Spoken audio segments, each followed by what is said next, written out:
you might want to do it over the plastic. So the idea with this plastic sheet, there's one in the COVID kits right now. It's a really huge thing. Probably what's going to end up happening is you're going to have a smaller size that doesn't cover the patient completely, but just over this apparatus. The lengthwise goes across the patient, so that way it covers everywhere. And the idea is to have this down to the patient. We can still get to the patient if we have to from this direction. You can take the clips, bunch up the sheet on the bed as much as you can, and then clip some, grab some sheet with the bed sheet with the plastic sheet, and it helps just stabilize that side. One of the things we talked about too is if you don't have clips, we're going to have to restrain that patient anyways. You could tie it down with a restraint. Right. And then this thing here. I just offset these to get it out of the way of when you go to intubate. Ideally, what would be nice is when you know you're going to intubate this patient, and you're going to be calling the intubation team, or if you're here and you're going to anticipate intubating, have this on the patient while they're pre-oxygenating. Hopefully it'll minimize the aerosolization that's being produced at that time. If they're on BiPAP, you can put this over them. And then you can gather your supplies up. Ideally you want your glide scope in here, your tube with the stylet, the circuit from the ventilator ready to go. One person will be pushing drugs. The intubator just stays right here.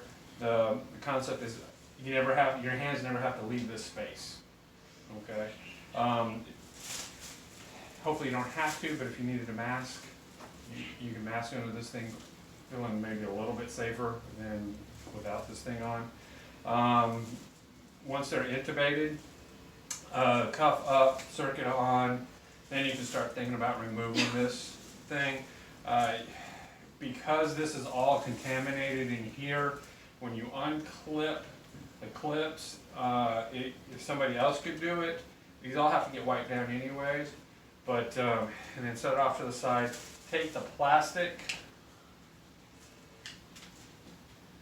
Once you get your clips all done, you wouldn't want to put them by the head of the bed, but if you had a place to set them off, take the plastic, and then you want to keep it as much as you can face down. You don't want to just throw this thing up, because then you're going to spray everything everywhere, and you can just kind of lay it down on the patient. This will need to be cleaned in the room. Wipe it down, and then it'll go back in a bag. Wiping it down should clean it, but I wouldn't handle it without gloves afterwards. We're in here. You're going to be using it for COVID positive patients for the most part, and you can even use it on non-COVID patients. But wipe it down maybe before and after every use. We're going to have a big ventilator bag, I believe, that it'll fit in. The regular trash bags, it won't fit quite right. Any questions? Doing compressions, is it able to can we still kind of position the patient? I know it's going to be a little bit tight. So, ideally, with the COVID patients, you really want them intubated, but if you can, do compressions. If you started doing compressions, this is going to come flying off. Right? Unless you really secure it down with arm restraints, tie it down to the bed.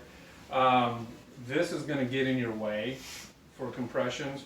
You can always back it up, but then you're going to be hanging off the bed unless the patient gets scooted down the bed. So yeah, the idea would be hopefully get them intubated before you have to do compressions. Once they're intubated, then it's not that big of a